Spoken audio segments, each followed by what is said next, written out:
No way, Jose. There is no way that you're going to see a UFO in the night sky and not be changed by it. I'm sure you've looked up in the sky, either longingly looked up or curiously looked up and gone, oh, there's something there, I think. And, you know, whether you second guess yourself or whether you know what you're seeing is otherworldly, it's irrelevant. What I want you to know today is that you cannot see a non-terrestrial craft and not be changed by it. Even if you don't have conscious communication and interaction in the way that you might want to, you will forever experience a shift in your perspective and in your reality because of that. And the purpose of today's conversation is to open that part of you up that says, gee, you know, I think that we live in a really exciting world, because we truly do. We live in a world that's a hub and a hive of activity, visited by non-terrestrial beings from other worlds and even other dimensions. The planet is a vibrantly alive being. Reality is a magical, mysterious, wondrous place. And you know what? It's nothing. But I do mean nothing like the world we were told that it was. It is filled with magic and mystery in our history. Who knew that that was going to rhyme? It just flew out and the rhyme was there. Man, that was beautiful. And if we just knew for a millisecond the true history of our planet, wow, we would be awestruck. You know that feeling of awe and wonder? This is the place. This is the place. This is a story that I want to share with you today that's going to evoke that magic and wonder in you. Well, it certainly does in me. For those of you who are regular to my channel, you'll know that I don't normally share personal stories. I don't think this is the place for me to share personal stories with you guys, but this is a personal story and I'm sharing it for a reason. Let's go. 2011, I think, was the year. A supremely powerful, life-changing event took place. The man who I'm married to today, his name is Bryant. He's a wonderful human being. Oh God, I love him so much. But in 2011, we were just friends, hadn't even started dating yet, and he came over to visit me. And he'll tell you a different story than I will, just by the way. He'll tell you that I was ignoring him for 6 months, and I'll tell you that we were just friends on the way to dating. And he's visiting me and I'm ranting. I'm just having this huge vent one day. And it bubbled up out of nowhere. And I said to him, my God, you know, I have been connecting with galactic beings. That's what I call non-terrestrials. You might think of them as aliens. I just really don't enjoy the terminology alien. But anyway, I said to him, my God, I've been visited by galactic beings my entire life. But it's always in the astral or the dream state or the energetic state where there's bilocation taking place, or there's a screen overlay. And I know that there's screen overlays for many of you. We'll talk about that in another video. That's when you have like a crazy dream that doesn't make sense, but you know there's more to it than there really is. Very often these are overlays for experiences that we're having in our nighttime escapades that are just too mind-blowing to bring into your conscious reality. I was very aware of a lot of interaction with non-terrestrial beings and even non-physical beings, other dimensional beings.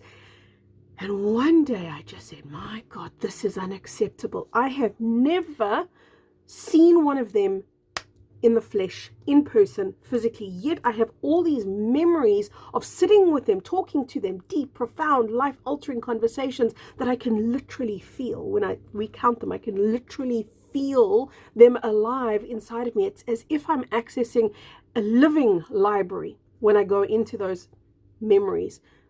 But I said to him, I've never had this direct contact. And the bubbling frustration came out of nowhere. And I said to him, this is unacceptable. I can't believe it. I want to see a craft, and I want to see a craft now. And somewhere inside of me, this toddler tantrum came up. And it was a very, as you can imagine, energetically powerful explosion of energy. Little did I know that I was igniting. I didn't think it was a request. I think it was more of a demand that I was putting out there that said, no, this is not acceptable to me. And I'm not saying that you must do the same thing. I'm only sharing the story of what happened to me. And it was a couple of days later, my friend came to visit. I decided, as good friends do, I need a nap. I'm going to go for a lie down. And I did. I went for a little lie down. And as I laid down on my bed, Just started to relax. My curtains on my room were closed. And very calmly, this inner voice, it was my own voice, inner voice said, there's a UFO outside your window. I thought, well, okay, UFO outside my window. Let me go look. So I went and I drew the curtains. And there was this bright orange light in the sky, but it was an orange, I can't even describe. It was not neon, but man, it was bright. It was the brightest orange light in the sky. And I thought, gosh, initially I thought that's weird. Maybe it's a street lamp that's gone on too early, because where I lived, this is quite interesting. Where I lived there was a main road, incredibly close. In eye shot, I could see the main road from where I lived. And I lived in what's called a townhouse complex in South Africa. That's what we call them. It's just loads of little apartments, all squished, very squished onto each other. So your neighbors are very, very close. I mean, I've got a window just over here.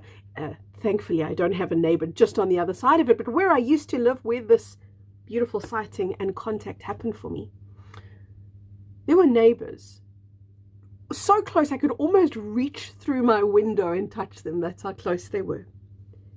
And I'm sharing that with you for a reason. And I'm thinking, well, maybe that's a street light that's come on too early. But no, the message said that there's a UFO. So I instantly telepathed, which is to connect to that light, energetically connected to that light that I was looking at in the sky. And I said to that light, and I emitted to that light. Remember, I've been having all of this contact for so many years. I know exactly how to do this. So I emit a conversation to this light, and I say, if you're a UFO, show me. Just simple, show me. And immediately, I mean, as the thought was thought and sent, immediately this light moves up and it comes closer to me, and I'm going, oh, this really is a UFO. At which point I yelled to Brian, come quickly, there's a UFO outside my window. I mean, what a thing to say, huh? There's a UFO outside my window. I can still remember the two of us fumbling and stumbling like fools. I mean, please remember, this is South Africa. So in South Africa, most windows have got security bars on them. I mean, it's like kind of living in a prison, but you've got these bars on your windows. We're trying to put our heads through the bars to see this light in the sky that we can now both see is moving. Suddenly it dawns on me, oh, we should open the door and go outside. Yeah, what a genius. So we go outside, and again, fumbling with the key because we're so excited. We go outside, and I had this little garden. Thankfully, I live in a much bigger property now, but I had this little garden and a rather large trampoline. And the trampoline took up pretty much 90% of the garden. So what did we do? We climbed up onto the trampoline. I don't know, what was I thinking, that I was going to bounce my way onto the UFO or something? But anyway, we climbed up onto the trampoline and we're looking up. Oh, and by the way, time of day, it's not dark. It's just starting to get dark. And by the way, December is our summertime. I know a lot of you are in the States that watch, but it's summertime. We're on this trampoline. We're outside. It's December. And there's this orange bright light in the sky. And I knew I was being connected to and spoken to, and this was for me. But nothing could stop my excitement. Nothing could stop my sheer joy and exhilaration. And I was just yelling at Brian and going, yes, finally it's happening. And do you know what the most amazing thing is? Our neighbors, who I've described to you, are really close. I could hear them washing the dishes in their kitchen and having a conversation. But I'm out there and I'm going, oh my wow, oh my gosh, this is it. It's finally happening. There are UFOs, with a plural, not one. It started out with one orange light above us. It landed up with there being about 9. And I'm getting loud and nothing can stop my excitement. And Bryant is as excited as I am, but he is just naturally a lot more reserved than I am. Not a neighbor came out. That was the most mind-blowing thing for me, because this wasn't a vision. This is as physical can be. And I was as loud can be. And somehow, did they not hear? Or was that just not for them? I don't know. But it was certainly for us. And there was these beautiful orange lights, the way that they moved in the sky. Oh, unlike anything you can even imagine. Until you've seen it, you can't even, people can describe it, but you cannot imagine it until you've seen the way these craft move. It's not like they're moving in a linear trajectory.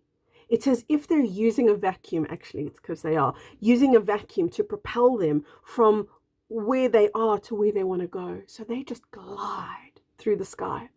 And another amazing thing that occurred is, as I was connecting and speaking to them, the conversation lasted a really long time. It lasted a couple of hours. And like I said, there were a couple of craft. Eventually, we lay down on the trampoline looking up at these incredible craft, having these conversations. As I would aim a conversation at one of them, it was immediate, the answer, immediate and instantaneous. One of my questions was, what do you look like?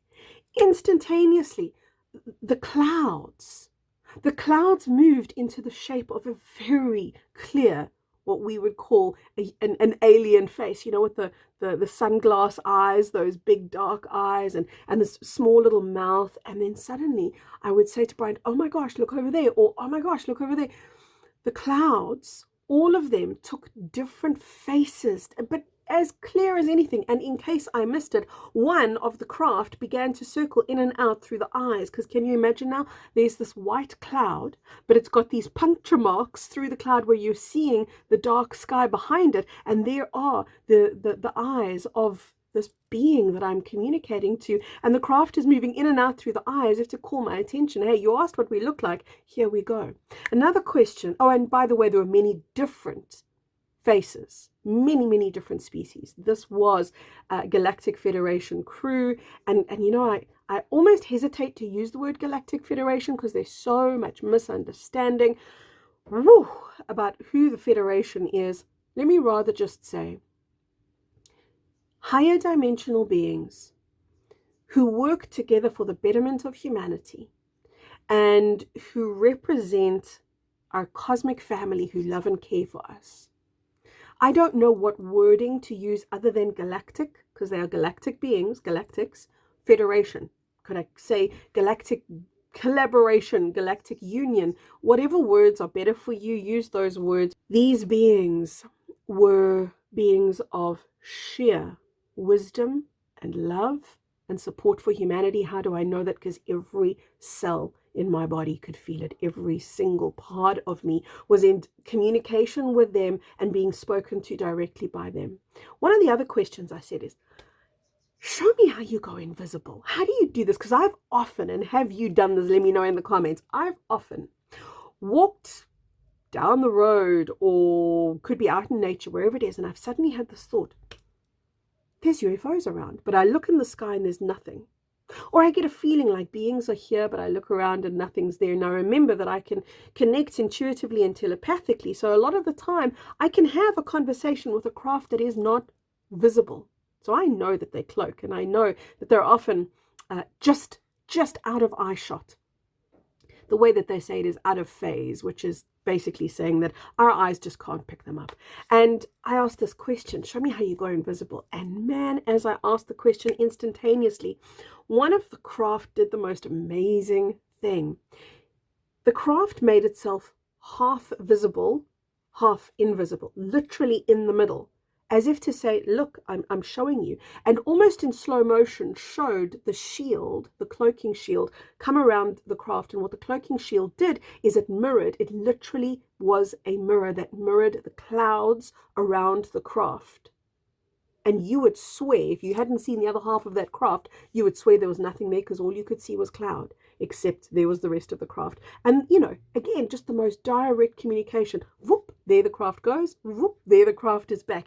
It was glorious, and the conversation was a lot deeper. But, you know, once you have that level of contact and interaction, it keeps coming back over and over again. Once you validate that these conscious communications happen, that our cosmic family are in communication with us, and very often they're just waiting for your invitation. Little did I know that my demands were exactly that. They were an invitation to them to reveal themselves on the physical level. It was like, oh, we've been waiting for a really long time for this invitation from you. And so there they were. No, I'm not suggesting you do the toddler tantrum in the way that I did, but you are allowed to invite benevolent beings of higher dimensional wisdom that serve your highest good. Please be specific. Please be clear. Not any old being, because any old being will show themselves. Be very specific and very clear. A being of higher dimensional wisdom and love that serves my highest growth and highest good, that my soul ordains as being a beneficial contact and communication for me. That's the being that I want to connect with. And that connection, that invitation, is going to facilitate that connection. If it's your time and you're ready on an emotional level and a mental level, it'll happen. But if you're not ready, and it's not your calling, maybe it's just not your calling, then allow yourself to know that magic exists on this planet, and that your history and our history is nothing close to normal, boring, or ordinary. You, in fact, are extra. And I do mean super extraordinary. Just like all the occurrences that we participate in on a daily basis, but it's time for us to take the blindfolds off and start seeing the magic that surrounds us. Let me know in the comments about your amazing sightings, because I know that there are many of you who've had many wonderful experiences. Lots of love. Bye-bye for now.